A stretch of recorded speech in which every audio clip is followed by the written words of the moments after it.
A house from dirt? Collins, you are not building a home. You are digging your own grave and putting a chimney on it. James Collins had heard worse. He and Sarah came to the prairie with less than nothing. No lumber, no savings, just a shepherd dog and a stubborn hope. When the timber man named a price that could buy a whole county, James looked at the endless grass and saw his answer lying right under his feet. This ground is my lumber, roots and all. James, everyone's laughing. Are you sure this can hold? The earth keeps its heat, Sarah. I saw it once. A woman showed me, someone who remembered the old ways. Each brick he cut was a slab of prairie, roots braided through like cords that refused to let go. By the first frost, the walls rose waist-high, dark and solid as a storm cellar. Still, the jokes came. Look at the mole man. Thinks dirt'll stop a Nebraska blizzard. James never answered. He just bent his back, cut another brick, and set it in place, the dog Rusty never leaving his heel. The work went on, in the same stubborn rhythm. Cut, stack, pack. Sarah's hands bled through her gloves, but she never dropped a brick. A wagon of settlers slowed one afternoon, and their laughter rolled across the prairie like a thrown stone. Still at it, mole man. Winter's coming. You better hope that dirt grows a backbone. They see a hole. I see 4 walls the wind can't find a crack in. I heard them at the post. They say we'll freeze before Christmas. Let them. The earth held heat before any of us split a log. By the week's end, the walls rose shoulder high, thick and dark as a fresh grave. The comparison was not lost on the neighbors. He never doubts. Not once. Sometimes I wish I could borrow that. James packed mud and straw into the seams with the same care a mason gave stone. Every crack was an enemy he meant to defeat. Enjoy your hole in the ground, Collins. I'll be warm in a real house. The last roof sod dropped into place with a heavy thud, grass side up. James pressed it home, and for the first time, the house was whole. You'll freeze in a dirt box, Collins, a grave with a chimney, just like I told everyone. The room laughed. Sarah stood near the flour sacks, and a woman leaned close, not unkind but certain. She said it was a death wish. Maybe she's right? James bought a new lantern and set it on the counter without a word. His jaw was a seam of stone. I'll check on you come spring, Collins, if the prairie hasn't swallowed you whole. That evening, the first thin thread of smoke rose from the soddy chimney, straight and true in the still fall air. It's finished. But what if they're right, James? What if a blizzard flattens us like a puncheon floor? Roots hold this earth together. Sarah, they'll hold us. The first real frost came before dawn, silvering the grass. Rusty's breath plumed like chimney smoke as he stood guard at the door. In the gray morning light, the cold outside was a knife, but inside the soddy, the air was still and strangely gentle, as if the walls were breathing. James, the wall isn't freezing. It's barely cold to the touch. I told you, the earth gives back what the sun left, thicker than any log wall. By midday, James cracked the high vent and let a ribbon of steam escape. The heat inside was almost too much to bear. A mile away, Eleanor Vance stuffed rags around a drafty window, her breath frosting the glass as the wind found every gap. The first real snow came heavy and silent, burying the prairie in white. The soddy sat still as a stone, unmoved. Riding past the Vance cabin, James spotted something that made him pull up short. A dark crack running the length of a main log. Already splitting. That timber won't last a hard winter. Snow's nothing, Collins. Wait for a real blow, then you'll wish you'd built with wood. Dirt won't save you. That evening, James brought in an extra armload of wood. Sarah added beans to the pot. They were ready for whatever came. Inside the soddy, the warmth became a strange problem. James had to crack the vent or they'd sweat through their shirts. Overheating in a dirt house. If Robert could see us now, he'd choke on his words. A mile away, the frost on Robert's interior walls grew thick as candle wax, and Eleanor wrapped the children in every blanket they owned. At the trading post, talk turned to the sky. An old trapper scraped frost from his beard and warned of a storm that would come sideways and kill anything left uncovered. Let it come. A real house stands. You dirt dwellers might want to burrow deeper. The other settlers glanced at the sky and fell silent. The lid of cloud was dropping lower by the hour. That afternoon, James worked a fresh layer of mud and dried grass into the door seams, a quiet ritual that asked no permission. Eleanor Vance walked over in the bitter cold, a parcel of candles tucked under her arm, her face pinched but her eyes searching. Your house is warm, Sarah. Our cabin feels like a sieve. I can't explain it. Sarah smiled and nodded. Outside, the first heavy flakes began to fall, soft, silent, and heavy as a death sentence. The blizzard struck with a howl that flattened the grass and turned the prairie into a white, shrieking void. James dropped the hide door and packed mud and straw into the bottom seam, shutting out the storm. Inside, the oil lamp burned without a flicker. Rusty lay by the hearth, ears flat but body relaxed. The walls held the heat. In the Vance cabin, a roof beam groaned. Eleanor looked up and saw a dark line racing through the ceiling timber. Robert, the ceiling is giving way. It'll hold, woman. Timber doesn't buckle under a little snow. A second crack, louder, split the room. Plaster dust rained down. Robert's mouth snapped shut, and the color drained from his face. In the soddy, James passed a candle flame across the earthen seam. It burned straight and still, untroubled by any draft. The storm screamed through the black hours. The soddy's walls never shivered. Rusty whined softly and pressed closer to the fire. By dawn, the prairie was a white sea, and the wind still hunted for a chink that did not exist. On the third day, the soddy was still so warm that James cracked the high vent again, letting a billow of steam escape into the frozen dark. The earth was giving back every degree it had stored, as if the house were alive. I can't see a thing outside. It's all white. Just white. Then came a sound that cut through the wind, the deep, wooden scream of a roof beam splintering. That was a cabin giving way. Someone just lost their home. James, look. Robert's chimney. There's no smoke, nothing at all. Through the crack in the door, James squinted into the storm. One neighbor's cabin was already a collapsed heap. Beyond it, the Vance place sat silent as a tomb. No smoke. They're buried in there. We have to do something. They could be suffocating under that snow. The blizzard hasn't let up. I go out there, I might not come back to you. Rusty whined at the door, and the wind howled on. The Collins were safe, but their own safety was beginning to feel like a cage, and the silence from the Vance chimney was a weight none of them could ignore. I heard a child cry, James, over the wind. They're still alive in there. We can't just sit here. He called our home a grave. Sarah laughed in front of the whole post. And now you want me to freeze for him? That's not who we are. You know that. I know that. Rusty knows that. James looked at the walls that had held for 3 days, at the wife who had never wavered, and something hard inside him gave way. He reached for his heavy coat, jaw set. Rusty rose from the hearth, ears forward, already waiting. I am tying this rope. If you stop pulling, I swear I'll drag you back myself. Rusty, come. The dog pressed against his leg and barked once, a sharp, certain sound that cut through the moan of the wind. James pulled the hide door aside.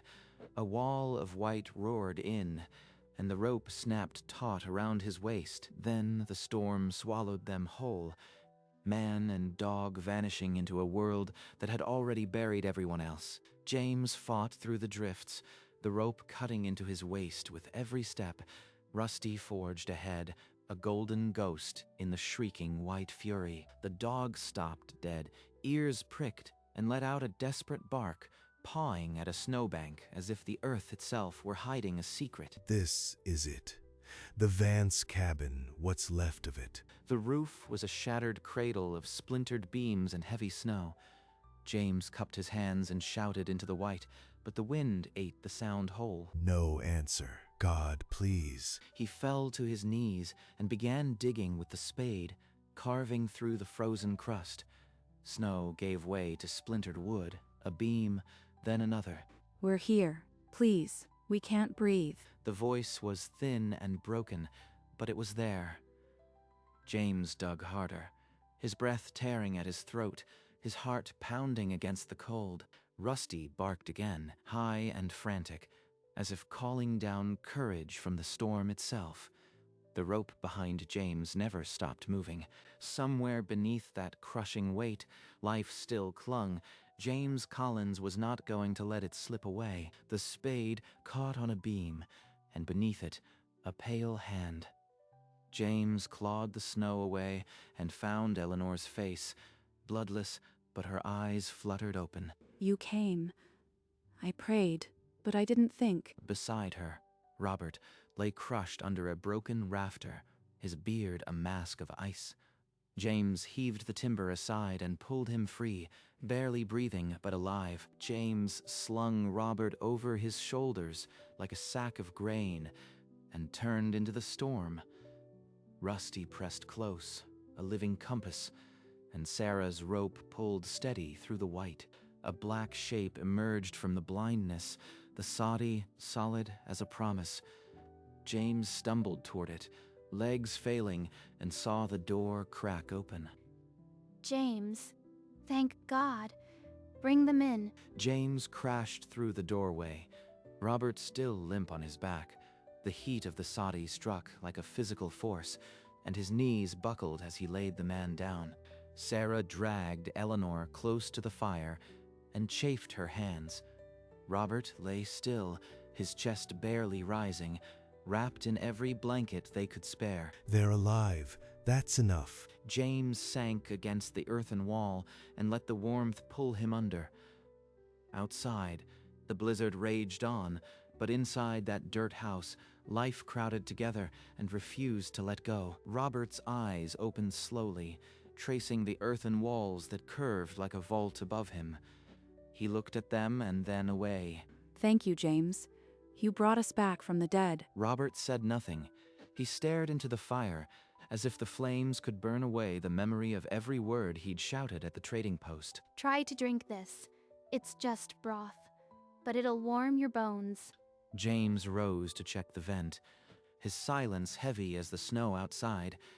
Rusty padded between the two men and lay down, a golden boundary line. He saved us, and Robert won't even look at him. Sarah caught Eleanor's gaze across the cramped space, and something wordless passed between them, a shared understanding that the storm was only half the battle. The blizzard rattled the hide door, but the earthen walls never shivered.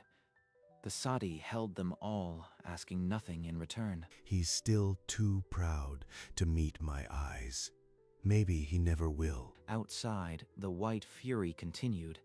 Inside, 4 walls made of dirt kept the silence as alive as any beating heart, waiting for the final word yet to be spoken. My babushka built our house from the ground. No wood, no nails, just earth and roots. It stood 100 years. A house of earth that lasts a century? That's remarkable. I once told someone here, but he did not listen. He said it was peasant talk. Eleanor's words trailed off, her eyes already closing. James looked away, jaw tight, and Sarah caught the flicker of something buried in his expression. Robert stirred but did not comprehend.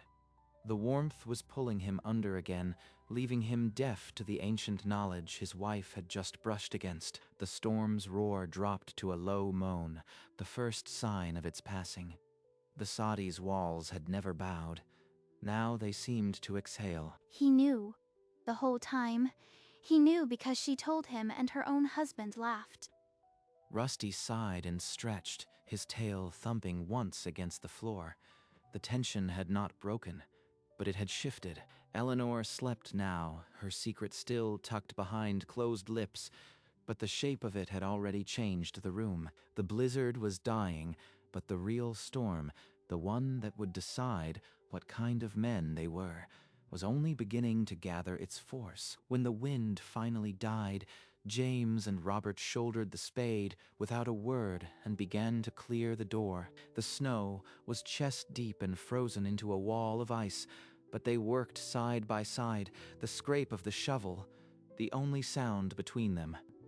When the door burst open, cold sunlight spilled across the earthen floor. Robert staggered out and stopped dead. Every timber cabin, as far as he could see, lay crushed, roofs stove in like broken ribs. One of them was his. He turned slowly and stared at the soddy, dark, low hole. The house that should have been a grave now stood alone. His lips parted, but no sound came. The mockery had nowhere left to go. Eleanor appeared in the doorway, a heavy blanket wrapped around her thin frame, her eyes seeking James. Can I speak to you, James? Alone. James nodded and followed her inside, leaving Robert standing in the white ruin, a man with nothing left but the truth he was about to hear. Inside, the soddy's warmth wrapped around them like an old secret, finally ready to be told. You remembered it all, James. The roots, the packing. I showed you only once by the creek last April. Every word. You saved our lives, Eleanor. That knowledge is why this house still stands. I tried to tell Robert. He called it peasant foolishness, laughed in my face. He would not listen. Outside, Robert had crept back to the doorway. The words hit him harder than the cold ever did. You taught him, my own wife, all this time it was you? Yes, and it saved us all. The foolishness you mocked is why we are alive. Robert's mouth opened, but no words came. The weight of his own laughter pressed heavier than the snow that crushed his cabin. Sarah stepped inside, a bucket of snow in her hands, and froze at the sight, the truth hanging in the air between them. So, that's the secret.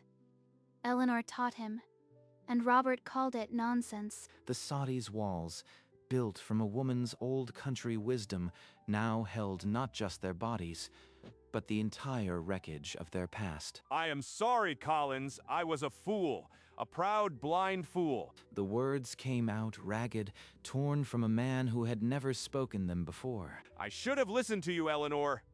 All those years you carried the wisdom, and I threw it away. Eleanor touched his cheek, and for the first time in years, her husband saw the truth in her eyes. It's not too late to learn, Robert. This house is proof of that. He extended his hand, not in triumph, but in grace, the same hand that had cut every brick and saved every life in this room. Robert stared at it for a long moment, then gripped it with both hands, the shame and gratitude flooding into a single, trembling clasp that said more than any apology ever could. We built this place with Eleanor's wisdom. It's your home now, Robert. Yours and your family's. Sarah pulled Eleanor into a tight embrace, and Rusty's tail thumped a steady rhythm against the earthen floor, absolving them all. In that crowded soddy, surrounded by dirt and grace, two families became one. Word spread faster than frostbite. By the time the sun set, 6 shivering settlers stepped through the open door, their homes nothing but wreckage. One man pulled the frost from his beard and asked the question they all carried. We all lost everything. How did you do it, Collins? He built it from the earth. And my wife, Eleanor, she taught him how. It saved us all. A murmur rippled through the crowd. The man who once mocked the dirt house was now its loudest champion. Cut the grass side up.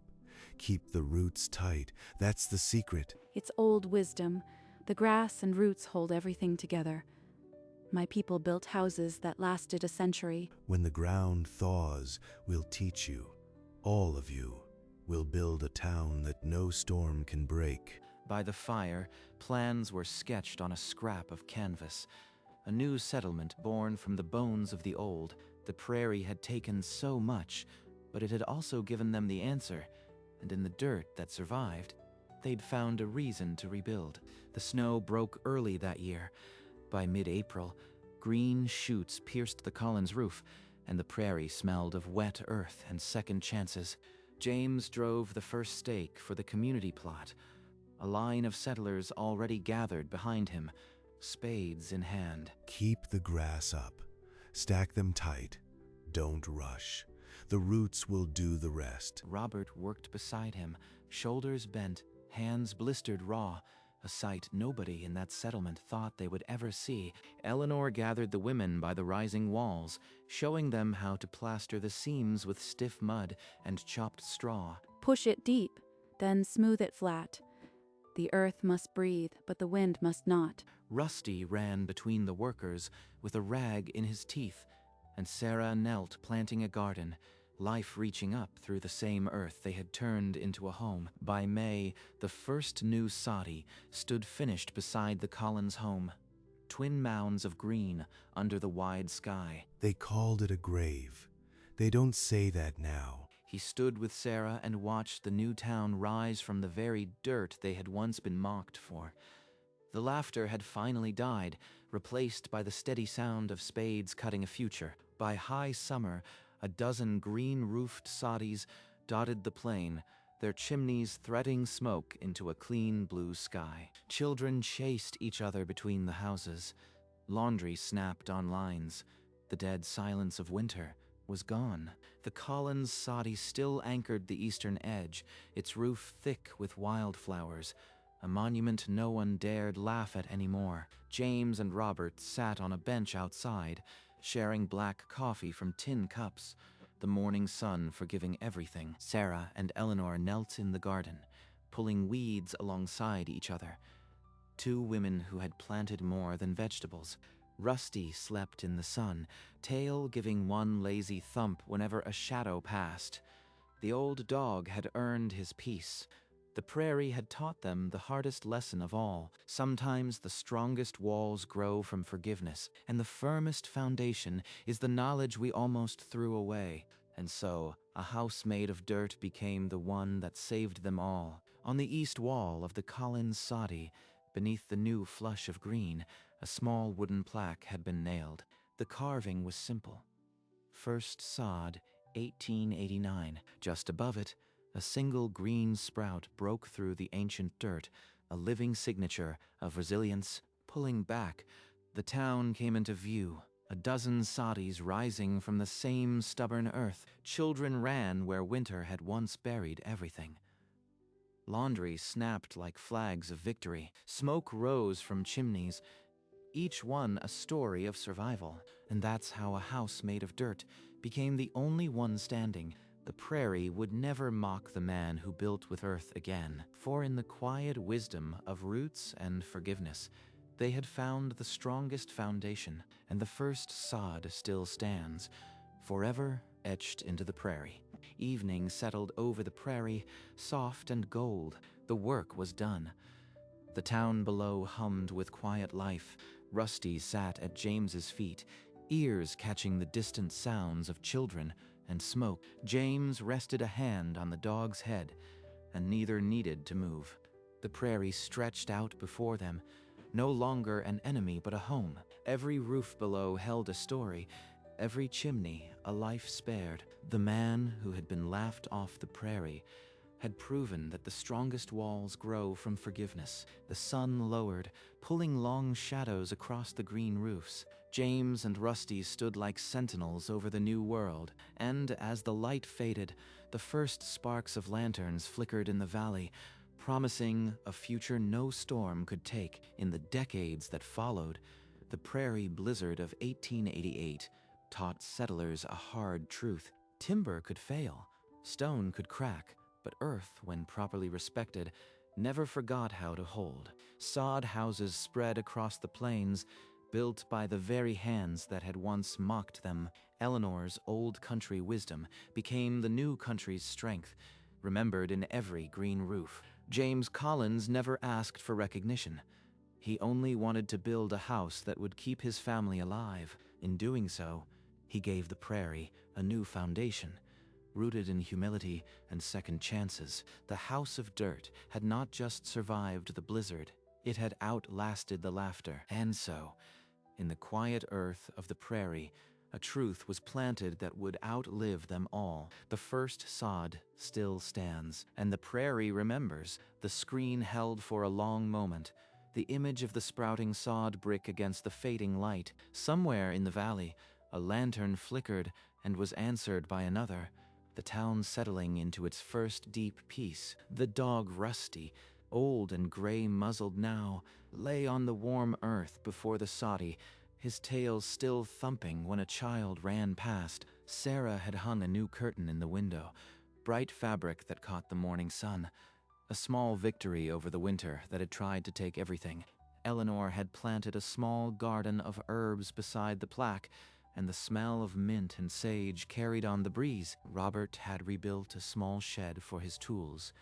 Nothing grand, but it stood straight, and that was enough. The children of the settlement learned to cut sod before they learned to split wood, their small hands guided by the same calloused fingers that had first dared to build with dirt. And when the winter winds came again, they found the town huddled close and unafraid, each soddy a fortress of earth and memory. The story of James Collins did not end with glory or riches, but with the simple truth that the ground beneath his feet had been his salvation, and that, in the end, is how a house of dirt became the heart of a new world.